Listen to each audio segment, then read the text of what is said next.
Again, 2 3-minute periods here in freestyle. In on the sweep single. Works up as Vidales. Good sprawl here by Fowler, tries to create some short offense. Good dump. And 2 confirmed. So 2-0 lead right off the bat. A pretty good Kelly series there to start things off. Now trying to work the high gut wrench.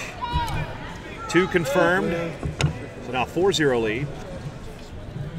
10-point differential will be a technical fall in freestyle. It's 8 points in Greco. Not quite. Not quite. We had nothing from the referee, 2 from the judge, and white paddled from the chair. 2 out of 3 officials have to confirm, and sometimes you wish you could see that in high school wrestling, right, Lance? Right. So the Vidales came in the 2 seed, followed the 3 seed, if we hadn't said that yet.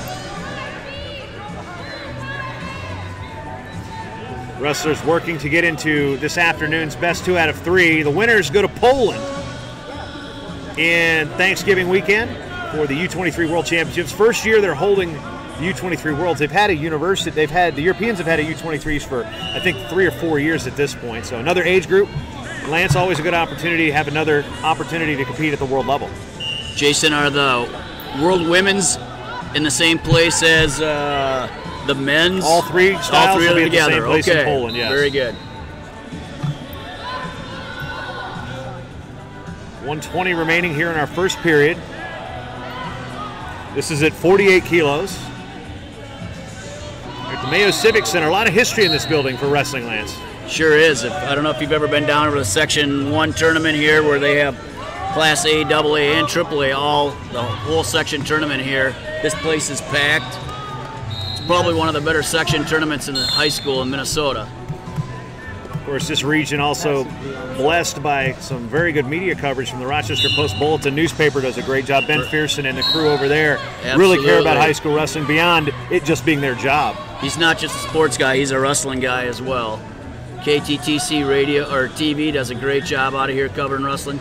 There's a lot of wrestling that happens here. Obviously, there's the Clash, there's the Minnesota Christmas Tournament.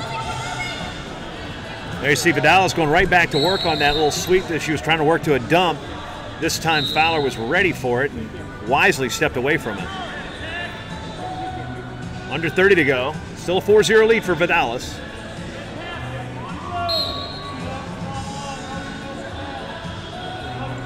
You're talking about the Clash. When I was coming in yesterday to get set up for this thing, I went to the other building. I went over to Rochester Center instead of here. I did the same darn thing. I'm so programmed just to drive to RCTC.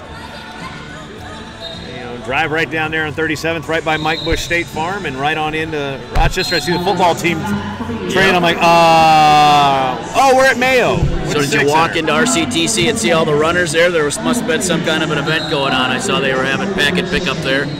4-0 lead here at the break. Instruction offered by Lee Miracle in the Campbellsville corner. Head coach at Campbellsville University. Link Davis, the head coach at Emmanuel, offering Vidales information. On the other mat, we've got Shane Sparks calling the action with Andy Olson. Emmanuel also on the mat. Link's wife, Christy, 9-time world medalist, manning the corner over there. A.K.A. Christy Stangline, A.K.A. Christy Morano, now Christy Davis.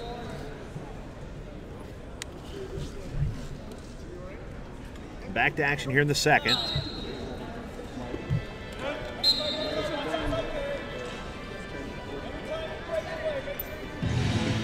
We haven't had a whole lot of action here since the first takedown. Yeah, we saw the fireman's and then the gut wrench, and we've seen Vidales try to go hit that fireman's again, but good in-match adjustments by Fowler, but still not much in her offensive realm, so to speak. Vidales trying to drive the double.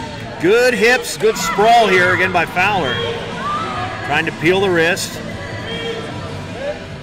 This time now trying to peel the elbow.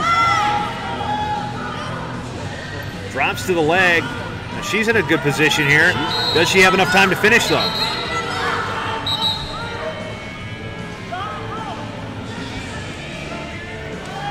Looking cradle momentarily, still in this situation. And now Vidales reverses direction.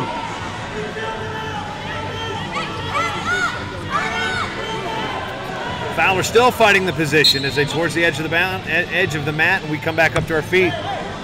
1:45 remaining.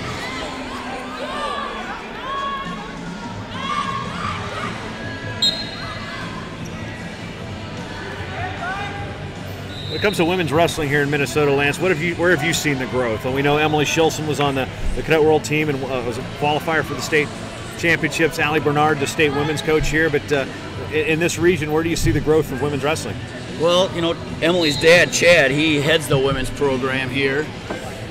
I know it really hasn't gotten into the high school much. They do have a high school state tournament. There's talk about trying to get it sanctioned, and I'm not sure where they're at on that. At one point on the step out for Vidales to extend her lead now to 5-0. But Emily, boy, she had quite a summer, didn't she? Yeah, world silver medalist. Sure she wants that finals over again. I'm sure she does. Emily qualified for the state tournament, high school state tournament last year. Was hoping to win the first match. I would think that's got to happen this year. She's a lot bigger. She wrestled about 95 pounds right this summer and wrestled 106 in high school last year. I'm an American. I don't do the kilos thing. Come on, man. I don't know how to translate. There we see Vidales in on the leg, trying to double off. Trying to crotch lift through is Fowler, so we're going to see a 2 blue only in that situation, confirmed. Potential for 2 and 2, but referees say just 2 blue. Fowler could be in good position to vote. Short time here, though. She's going to do something.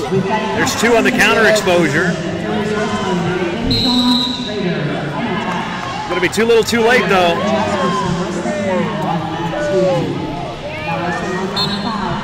Maria Vidales qualifies for the finals